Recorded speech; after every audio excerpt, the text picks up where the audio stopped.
नरु विजोला की लोक गाथा। उत्तराखंड के लोक अंचलों में नरु और विजोला की लोक गाथा भी काफी सुनी और सुनाई जाती है।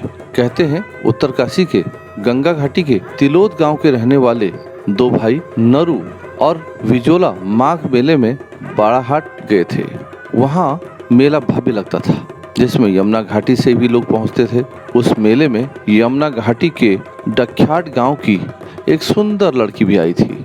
नरु और विजोला की उस पर नजर पड़ी। दोनों भाई उस लड़की को देखते रह गए। तब नरु ने विजोला की तरफ देखकर कहा, ये सुंदरी कौन होगी? मुझे उससे प्रेम हो गया है। विजोला ने नरु की तरफ देखा और कहा, ये सुंदरी कौन है मैं नहीं जानता हूँ, लेकिन अब मैं इसके बगैर नहीं रह सकता हूँ। विजोला, तुम्हें भी उससे प्रेम हो गया है? हाँ नरु, विजोला ने कहा। तब तो हमारी राह आसान हो गई है। हम दोनों भाइयों में जो प्रेम है वह बना रहेगा। संपत्ति का भी बंटवारा नहीं होगा। हम दोनों उससे विवाह करेंगे। तू ठीक कहता भाई, अब हम उस सुंदरी से विवाह करेंगे। वह हम दोनों की पत्नी होगी। दोनों भाइयों ने एक दूसरे का हाथ पकड़ा।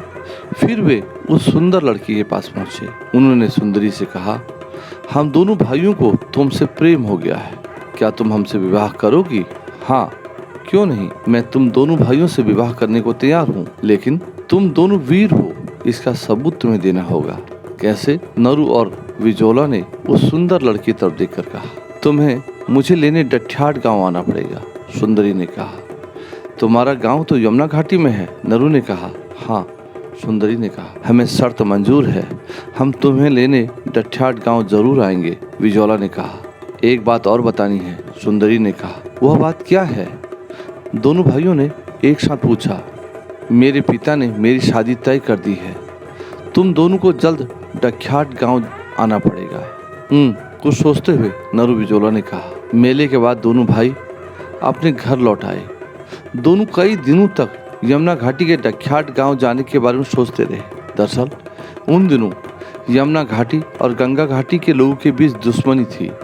उनमें रोटी बेटी का रिश्ता भी नहीं होता था। बिना तैयारी के जाने में वहां जान को खतरा भी हो सकता था। एक दिन विजोला ने नरु से कहा, भाई जो भी हो, उस सुंदरी के बिना जीना मुश्किल है। हम दोनों यमुना घाटी चलते हैं, उसे अब अपने साथ लेवा लाते हैं। तुम ठीक कहते हो, विजोला ने कहा। दोनों भाई एक भकार लेकर यमुना घाटी की तरफ चल पड़े। रात्रि में उन्होंने नदी पार की और डख्याट गांव पहुंचे। सुंदरी भी उनकी राह देख रही थी। दोनों को देखकर उसके दिल की धड़कन बढ़ गई। नरु विजोला ने उसे घर से बाहर आने को कहा। वह दबे पांव घर से बाहर निकल आई। नरु विजोला ने उसे भकार में बिठाया और डोले की तरह कंधे में रखकर रातों रात अपने गांव तिलोद पहुंचा दिया। सुबह जब सुंदरी के परिजनों ने अपनी लड़की को नहीं देखा तो वे चिंतित हो उठे। उन्होंने लड़की की खोज की, लेकिन वह नहीं मिली। तब किसी ने बताया कि गंगा घाटी के दो लड़के नरु और विजोला उसे उठाकर ले गए हैं। उनका दिल बैठ गया। उसके बाद यमुना घाटी के 12 गांव के लोग जुटे।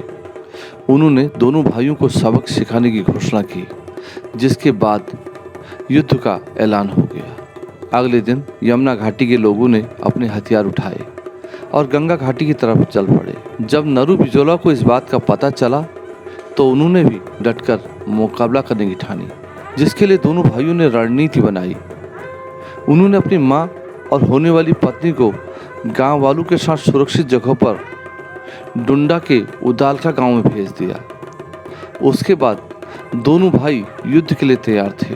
कहते हैं ज्ञानसु के पास नरु विजोला ने यमुना घाटी के लोगों का सामना किया, जिसमें यमुना घाटी के लोगों को नरु विजोला की शक्ति का एहसास हुआ। उन्होंने उन दोनों भाइयों को यमुना घाटी में आमंत्रित किया, जिसके बाद धूमधाम से दोनों भाइयों ने सुंदरी से विवाह किया।